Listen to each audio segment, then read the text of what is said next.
지난주 중에 제104회 교단 정기총회가 열렸습니다.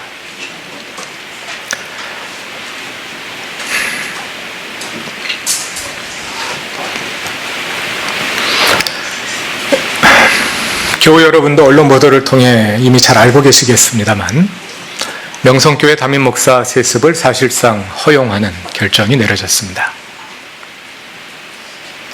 실망과 분노가 크실 것입니다.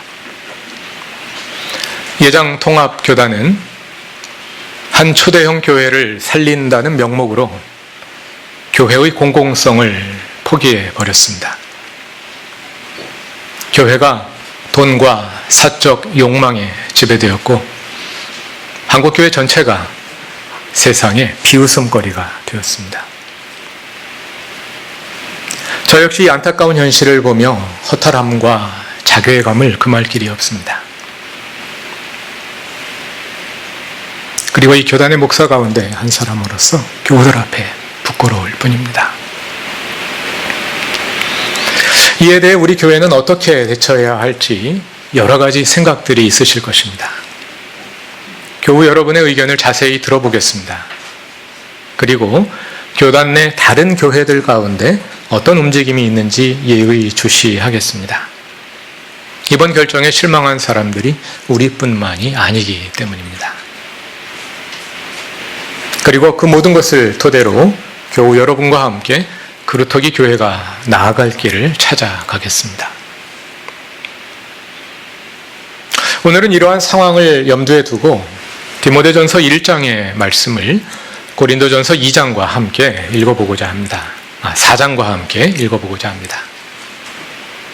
오늘의 본문은 성서정과에 따라 정해졌습니다. 성서정과란 교회력을 중심으로 하여 성경 본문을 나누어 읽도록 배열한 것인데요.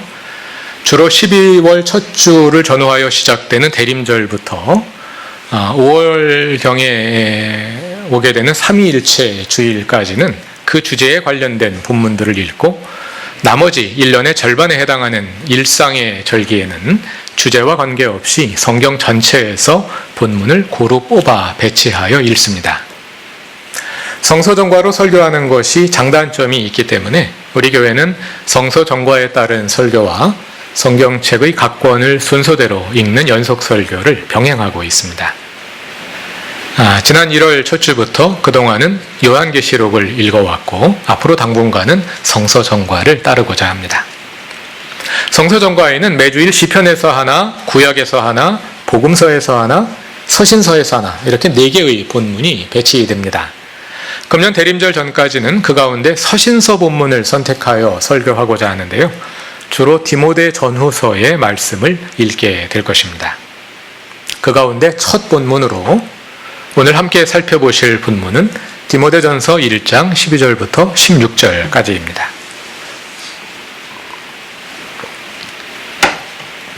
본문은 바울이 하나님께 감사하며 자신을 향한 하나님의 부르심을 돌아보는 내용입니다. 설교를 준비하며 지난주 초까지는 이 말씀을 주로 저 자신에 대한 부르심 그리고 교우 여러분 각자를 향한 하나님의 부르심을 배경으로 묵상하고 있었습니다. 그러나 지난주 총회를 거치면서 그리고 특히 목요일 아침 세습 관련 결정이 내려진 후부터는 저 자신을 포함하는 한국교회 전체 그리고 한국교회의 일부분으로서의 나의 맥락에서 본문을 다시 보게 되었습니다. 디모데전서는 디모데후서, 디도서와 함께 목회서신이라 불립니다. 이것은 이 편지들이 디모데와 디도라는 두 교회 지도자들에게 보낸 목회 지침서와 같은 성격을 가지고 있기 때문입니다. 목회서신에는 감독, 장로, 집사와 같은 직분들이 언급되는데요. 그 직분명들이 그대로 오늘날 다양한 교파에서 사용됩니다. 그러나 교파마다 그 직분의 의미가 다릅니다. 예를 들어 장로와 집사가 우리 장로교회에서는 평신도의 직분입니다만 감리교회에서는 목사의 직분입니다. 감리교회에는 목사 가운데 집사 목사가 있고 장로 목사가 있습니다. 그럼 목회서신에 나오는 장로와 집사는 목회자일까요? 평신도일까요? 둘 다 맞다 할 수도 있고 둘 다 아니라 할 수도 있습니다. 먼저 디모데전서 디도서에 나오는 감독, 장로, 집사가 신학교육을 받은 사람들은 아닙니다. 그런 점에서 오늘날의 목사와는 다릅니다. 그러나 감독, 장로, 집사는 교회의 지도자로서 말씀을 선포하고 교인들을 가르치는 등 사실상 오늘날의 목사가 하는 역할을 했던 사람들입니다. 그런 점에서 오늘날의 목사에 가깝다 할 수 있습니다. 뭉뚱그려 말하자면 목회서신에 나오는 교회 지도자들은 목사와 평신도의 성격을 함께 가지고 있다 하겠습니다. 그래서 목회서신에 담겨있는 지침들은 목회자와 평신도들에게 함께 적용될 수 있습니다. 마찬가지로 오늘 본문에 나오는 사도 바울의 고백은 목사뿐 아니라 장로, 집사, 운영위원, 교사, 찬양대원 등 교회 내의 모든 직분들, 그리고 교회 밖의 일상을 향한 하나님의 부르심과 관련하여 귀담아 들어야 할 말씀이라 하겠습니다. 본문에서 바울은 박해자였던 자신을 하나님께서 변화시키시고 부르셔서 하나님의 일꾼 삼으신 일을 돌아보며 감사를 드립니다. 바울은 자신이 감사하는 이유를 12절 후반부에서 제시합니다. 그것은 주님께서 그를 신실하게 여기셔서 그에게 이 직분을 맡겨주셨기 때문입니다.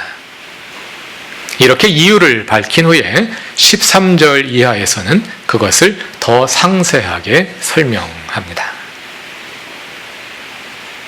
이러한 구조 이해를 기반으로 본문을 좀 더 자세히 들여다보기로 합시다. 12절을 다 같이 읽어보겠습니다. 나는 나에게 능력을 주신 우리 주 그리스도 예수께 감사를 드립니다. 주님께서 나를 신실하게 여기셔서 나에게 이 직분을 맡겨주셨습니다. 주님께서 나를 신실하게 여기셔서 나에게 이 직분을 맡겨주셨습니다. 원문으로 보면 이 문장에서 주동사는 신실하게 여기셨다는 것입니다. 바울이 하나님께 감사하는 이유는 하나님께서 그를 신실하게 여기셨기 때문입니다. 그리고 하나님께서 바울에게 직분을 맡기신 것은 하나님께서 그를 신실하게 여기심을 보여주는 징표와 같은 행동이었습니다. 하나님께서 바울을 신실하게 여기시되 그 신실하게 여기심을 직분을 맡기심으로 보여주셨다는 것이죠. 개역 성경에는 충성되이 여겼다라고 번역했는데요. 헬라어 피스토스를 옮긴 것입니다. 충성하다, 충성되다도 틀린 번역은 아닙니다만 신실하다가 더 포괄적이고 정확한 번역이라 할 수 있겠습니다. 찬바람이 나오는 것 같은데 조절 좀 해주십시오. 네, 죄송합니다. 그런데 하나님께서 바울에게 이 직분을 맡겨주신 것은 그가 그리스도인들을 박해하고 있을 때입니다. 하나님은 그리스도인들을 잡으려고 다메섹으로 가던 바울을 길에서 막아 세우시고 그에게 전도자의 직분을 주셨지요. 그 시점에서 바울은 분명히 신실한 사람이 아니었습니다. 그런데 어떻게 하나님이 그를 신실하게 여기신 걸까요?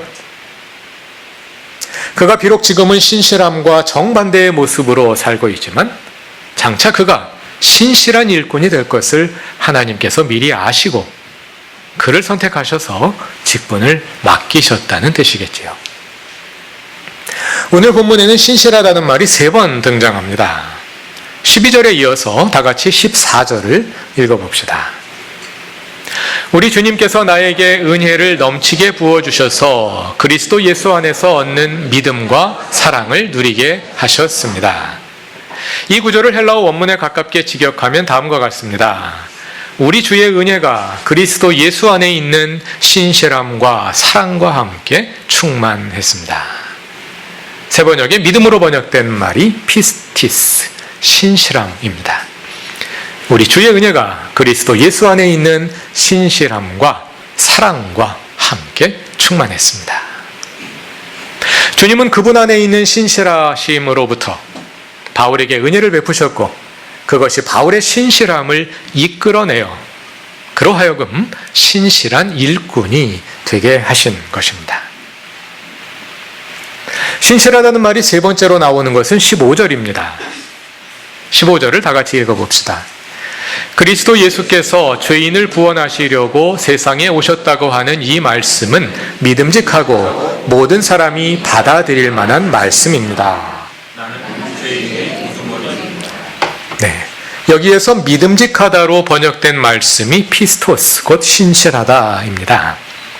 그 신실한 말씀이 무엇이냐 하면 예수께서 죄인을 구원하시려고 세상에 오셨다는 말씀인데요.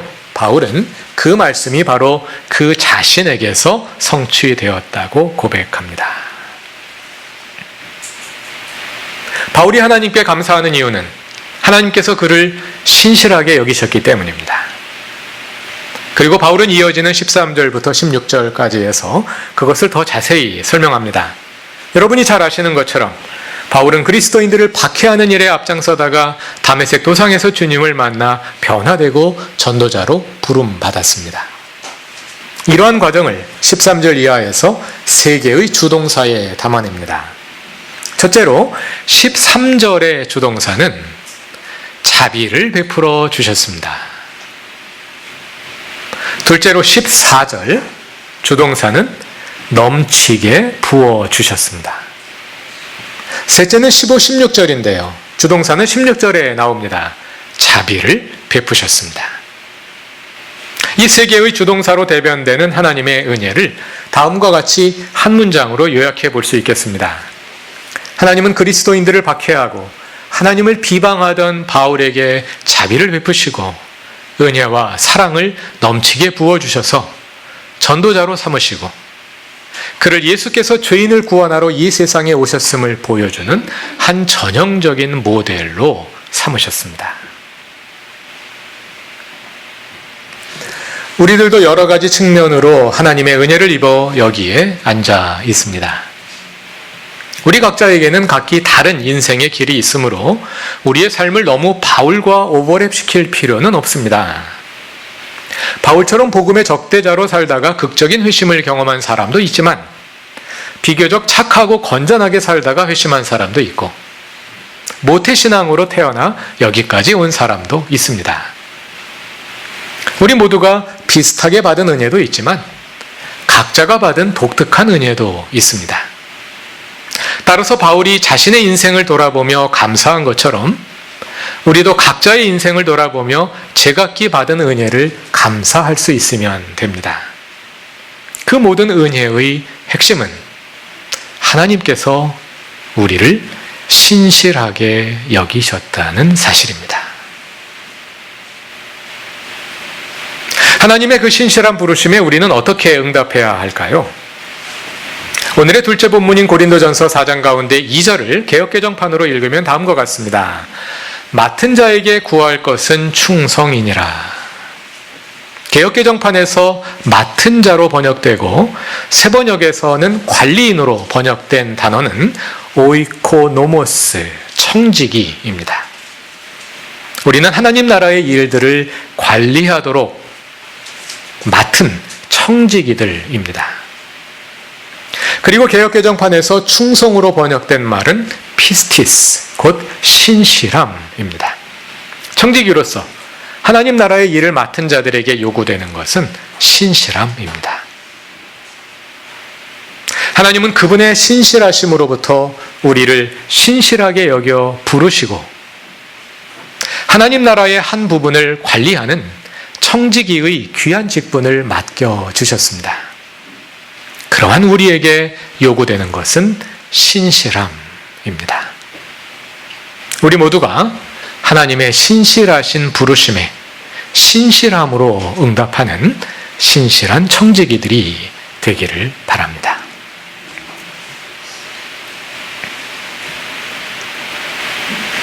지난 목요일에 총회에서 결정이 내려진 후에 저는 지난 며칠 동안 제대로 잠을 이룰 수 없었습니다.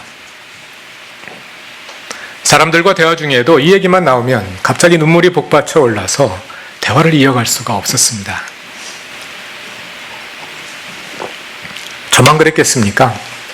수많은 목회자들 그리고 한국교회를 사랑하는 수많은 그리스도인들이 동일한 심정으로 지난 며칠을 보냈을 것입니다.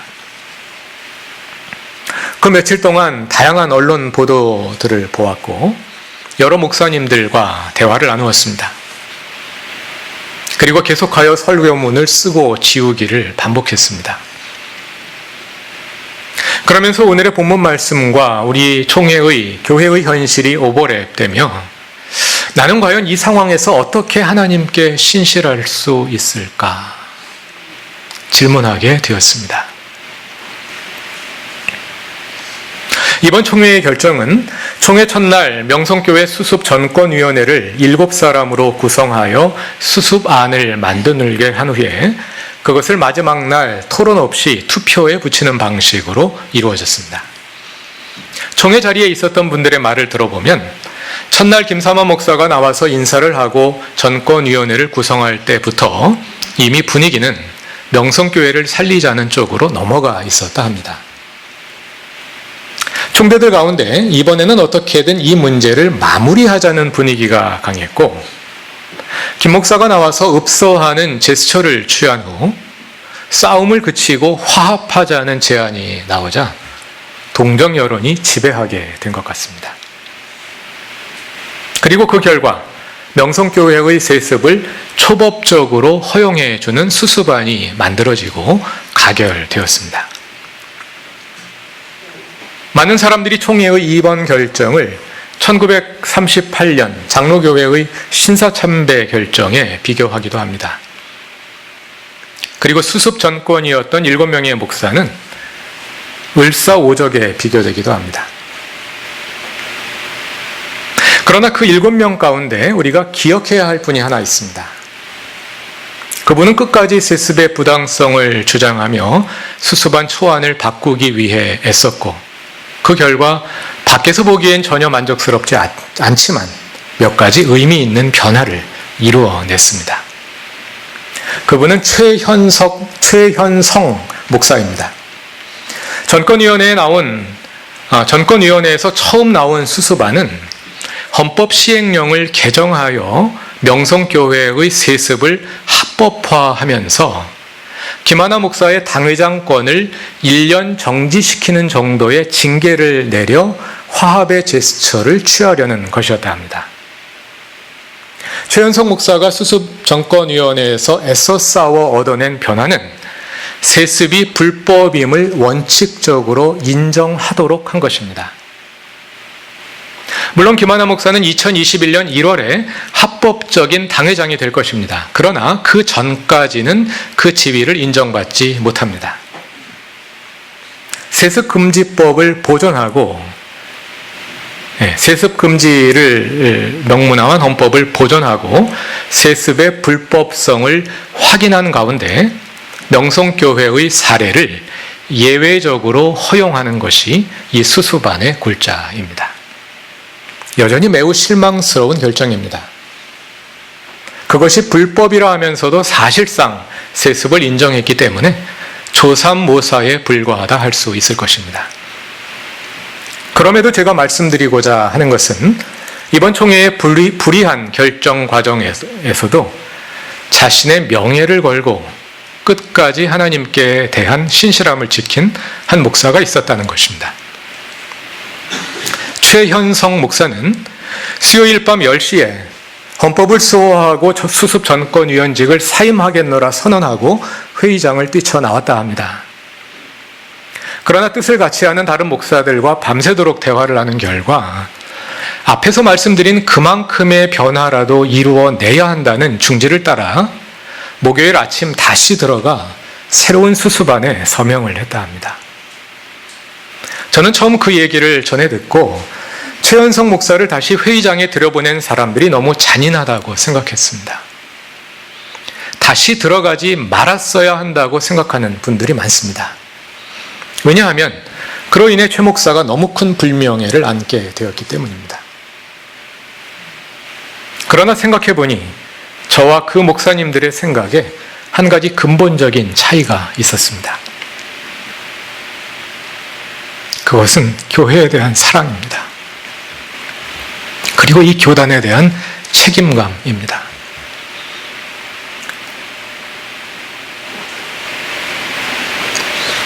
저는 총회에 총대로 나갈 가능성이 별로 없는 작은 교회의 목사이기 때문에 이 교단에 대해서 그리 책임감을 가져본 적이 없는 것 같습니다. 그분들은 생각이 달랐습니다. 그분들은 그러한 수치를 감내하고서라도 이만큼의 작은 변화라도 이루어내고 그것을 주춧돌로 삼아서 절망을 딛고 앞으로 나아가고자 했습니다. 이번에 한 걸음 가고 다음에 또 한 걸음 가자. 그분들의 생각이었습니다. 그것이 최현성 목사 그리고 그와 함께 했던 분들의 신실함입니다. 저는 그분들의 신실함 앞에 그저 부끄러울 뿐입니다. 한국교회의 명예는 이미 땅에 떨어졌습니다. 대한예수교 장로회 통합교단이 하나님의 이름을 부끄럽게 만들었습니다. 그 여파가 적지 않을 것입니다. 한국교회의 위기가 가속화될 것입니다. 그러나 그 위기 속에서 저는 다시 하나님의 부르심을 듣습니다. 그때 내가 여쭈었다. 주님, 언제까지 그렇게 하실 것입니까? 그러자 주님께서 대답하셨다. 성읍들이 황폐하여 주민이 없어질 때까지, 사람이 없어서 집마다 빈집이 될 때까지, 밭마다 모두 황무지가 될 때까지, 나주가 사람들을 먼 나라로 흩어서 이곳 땅이 온통 버려질 때까지 그렇게 하겠다. 주민의 10분의 1이 아직 그곳에 남는다 해도 그들도 다 불에 타 죽을 것이다. 그러나 밤나무나 상수리나무가 잘릴 때에 그루터기는 남듯이 거룩한 씨는 남아서 그 땅에서 그루터기가 될 것이다.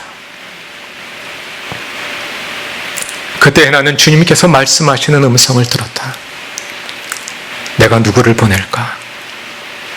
누가 우리를 대신하여 갈 것인가? 내가 아뢰었다. 제가 여기에 있습니다. 저를 보내어 주십시오.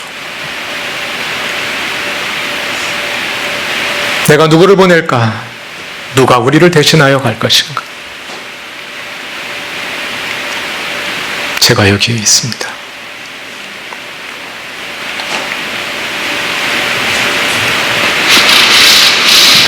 저를 보내어 주십시오.